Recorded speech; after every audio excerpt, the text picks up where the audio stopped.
falë suksesit 2-1 ndaj Luftëtarit, që kryesonte në pjesën e parë, por që ndëshkua më pas 2 herë. Ekipet kanë ndërruar vendet në fund të renditjes, por mbijetesa mbetet e vështirë për të dyja.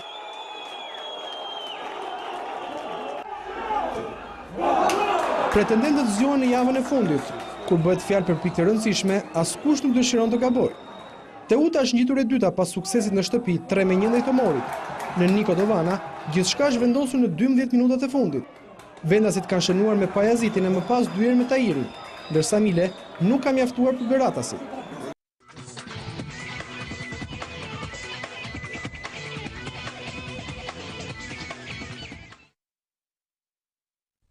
Në krye ndeshja mes Kastriotit dhe Vllaznis ka dhuruar emocione të shumta, pasi janë shënuar plot 5 gola, në një takim që u shoqërua dhe me kontestime të vendimeve të arbitrit, ndërsa ndeshja u zhvillua në një terren tepër të rënduar. Krutanët e drejtuar nga Dallku e nisën ndeshjen me formacionin 4-2-3-1, ndërsa në kampin tjetër tekniku Duro përgjigjet me formacionin 4-4-1-1. Vendasit janë treguar më guximtar në këtë përballje, ndërsa kanë arritur të mposhtin Shkodran me rezultatin 3-2, duke thelluar dhe më shumë krizën e rezultateve të kuqe blut. Skuadra e Durrës në këtë përballje shfaqi shumë probleme në mbrojtje, duke u dhënë mundësi lojtarëve të Kastriotit të deportonin lek në zonën e Shkodranëve. Të parët që kalojnë në avantazh janë vendasit me anë të Fatakit, i cili zhbllokon sfidën në minutën e 15, duke shfrytëzuar përgjumjen e mbrojtjes shkodrane. Pjesa e parë mbyllet me golin e vetëm të francezit, ndërsa në të dytën shënon dhe 4 golat e tjerë. Vllaznia barazon shifrat me Kastriot Rexhën në minutën e 48, por barazimi nuk zgjat shumë, pasi Turdiu kaloi përsëri vendasin në avantazh pas 4 minutash. Shkodranët do të kërkojnë përsëri golin e barazimit dhe i gjejnë atë me anë të Dragotit,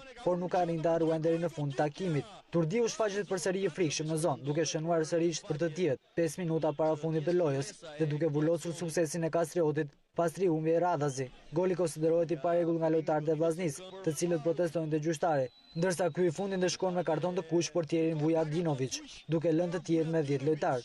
Minuta në vijim nuk sjellin asgjë të re, përveç një vendimit të çuditshëm të arbitrit Peza, i cili e mbyll ndeshjen 1 minutë para përfundimit të kohës shtesë. Pas saj fitore, Kastrioti ndodhet në kuotën e 15 pikëve, ndërsa Vllaznia mbetet përsëri në kuotën e 17 pikëve dhe me një mal probleme që pritet të zgjidhen para fazës së dytë të Superligës.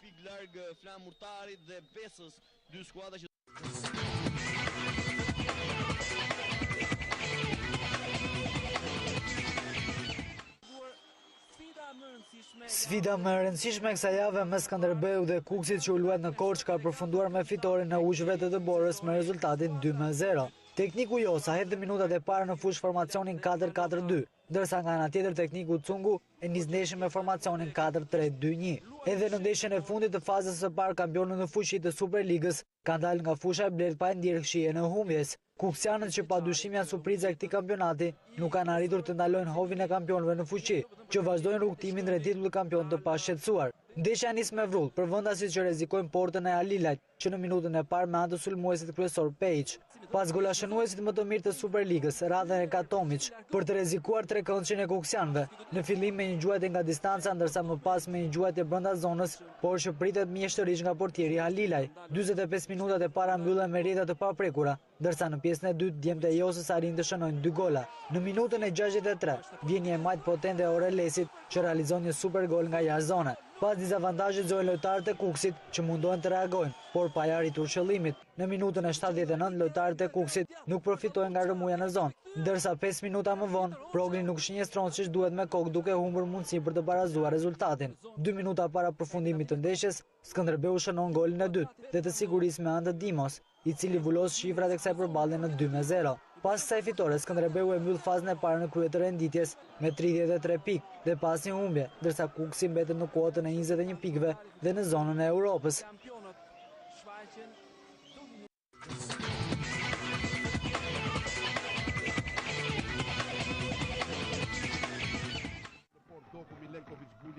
Tirana ka arritur të marrë një fitore të rëndësishme në Qemal Stafa kundër Laçit, duke përmbysur rezultatin nga 0-1 në pjesën e parë në 2-1 në të dytën. Trajnerët e dyja skuadrave nisin këtë përballje me këto formacione. Tafaj edhe nga minuta e parë formacionin 4-2-3-1, ndërsa Laçanët përgjigjen me formacionin 4-4-1-1. Mes problemesh të shumëllojshme si të karakterit financiar të momentit, por edhe të gjyqeve e detyrimeve të prapambetura, Bardhë Blut kanë kryer një përmbysje të bukur ndaj Laçit, si për të dhënë shenja shprehëse të besimit për vijimsinë e kampionatit. Miq nga Krubini duken më të motivuar në 45 minutat e para dhe arrin të përshtaten mjaft mirë edhe me terrenin e rënduar nga shiu.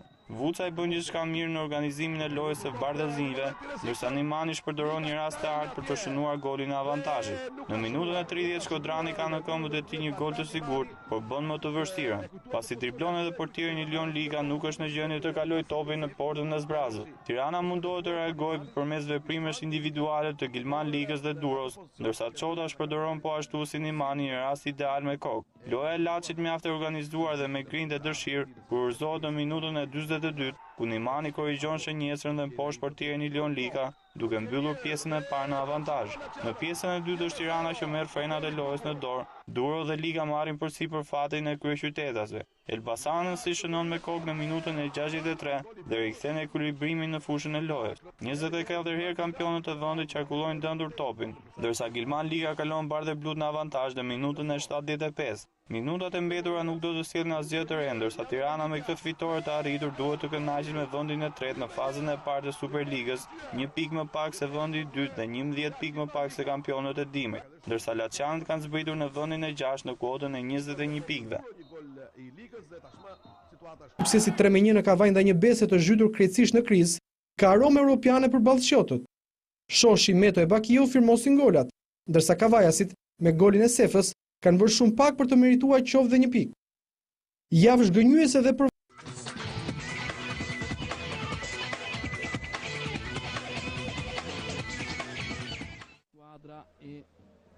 Flamurtari ka arritur të marrë një fitore të rëndësishme në Vlorë kundër skuadrës së Apollonis me rezultatin 3-0. Tekniku i kuqezinjve Rubio hedh nga minuta e parë formacionin 4-2-3-1, ndërsa fjerakët përgjigjen me formacionin 4-4-2.